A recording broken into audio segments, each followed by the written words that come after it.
여러분 안녕하세요. 새로운 시민교회 박성광 목사입니다. 우리는 오늘부터 웨스터민스터 신앙고백서를 함께 배워보려고 합니다. 주교재는 이 두 책을 참고하게 될 것인데 주로 로버트 쇼 목사님의 책을 중심으로 강의를 하겠습니다. 여러분, 웨스터민스터 신앙고백서가 뭔지 혹시 아시나요? 아마 많은 분들께서 신앙고백서가 무엇인지, 또 신앙고백서를 왜 배워야 되는지에 대해서 깊이 생각해 보지 못했으리라 생각이 됩니다. 저도 신학교에 입학하기 전까지는 잘 몰랐던 것이 사실이니까요. 그래서 이 강의는 신앙고백서를 잘 모르셨던 분들이나 아니면 이 기회를 통해서 이제 배워보려고 하시는 분들을 대상으로 좀 쉽게 강의하려고 합니다. 조금 자세한 내용은 중간중간에 소개드리는 책의 내용을 참고하시면 좋겠습니다. 여러분, 이 웨스터민스터 신앙고백서는 그 이름에서도 나오듯이 영국의 웨스터민스터라는 도시에서 열린 교회 총회에서 나온 신앙고백서입니다. 구체적으로는 웨스터민스터의 사원, 오늘날 명칭으로는 영국 웨스터민스터에 있는 성베드로 대성당이라고 알려진 바로 그곳에서 회의가 열렸는데, 그 회의를 통해 나오게 된 신앙고백서가 바로 이 웨스터민스터 신앙고백서입니다. 여러분, 이 회의는 1643년 7월 1일부터 1649년 2월 20일까지 무려 5년 7개월 동안 무려 1163번의 회의를 통해 이루어졌는데, 바로 이 긴 회의의 시간을 통해 나오게 된 신앙고백서가 이 신앙고백서입니다.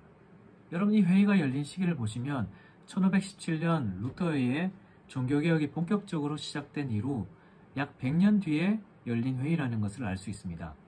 이 100년이라는 시간 동안 유럽 대륙에서는 점차적으로 이 종교개혁 운동들이 계속해서 일어나고 있었는데, 이 회의가 열린 이 영국에서도 그 100년이라는 기간 동안 이 종교개혁이 서서히 진행이 되고 있었던 것입니다. 그런데 당시 영국은 세 왕국으로 이루어져 있었습니다. 북쪽은 스코틀랜드, 남쪽은 잉글랜드, 그리고 서쪽은 아일랜드, 이렇게 세 왕이 다스리는 세 왕국이 당시 영국이었는데, 그러니까 이 종교개혁을 받아들일 때도 왕이 다르고 문화가 다르니까 어떻겠습니까? 종교개혁을 받아들이는 그런 부분에 있어서도 여러 가지 다양성을 가지고 있었습니다. 그래서 아일랜드는 아직 종교개혁을 받아들이지 못해서 그 당시 로마 카톨릭으로 남아 있었고요. 반면에 스코틀랜드와 아일랜드는 종교개혁을 받아들였지만 스코틀랜드는 장로회로, 그리고 잉글랜드는 성공회로, 이렇게 종교개혁을 받아들인 형태가 조금씩 차이가 있었습니다. 영국의 종교개혁은 그 이후로 많은 혼란을 겪게 됩니다.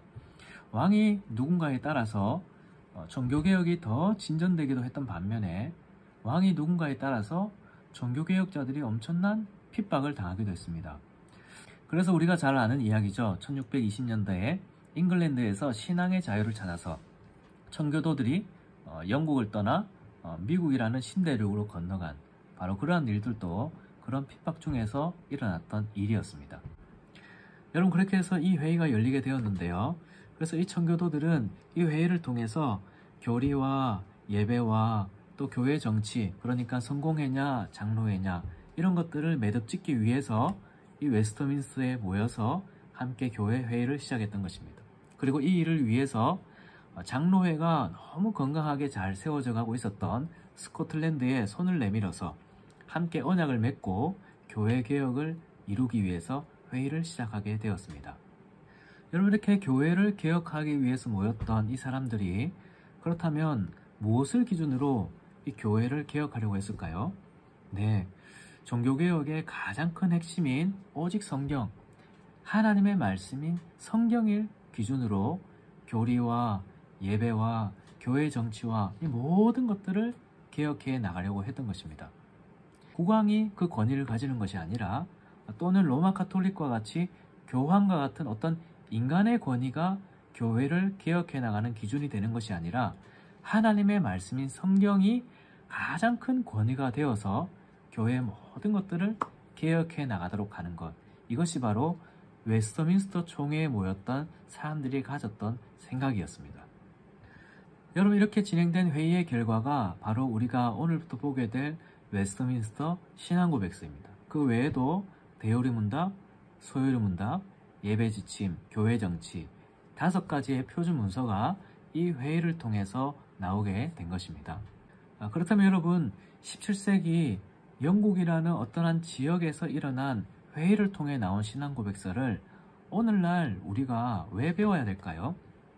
그것은 바로 이 신앙고백서가 가장 성경에 충실하고 성경을 기준으로 세워둔 신앙고백서이기 때문이고, 그렇기 때문에 우리 교회가 소속된 장로회, 이 장로회가 이 웨스터민스터 표준 문서들을 장로회의 표준 문서로 받아들였기 때문입니다.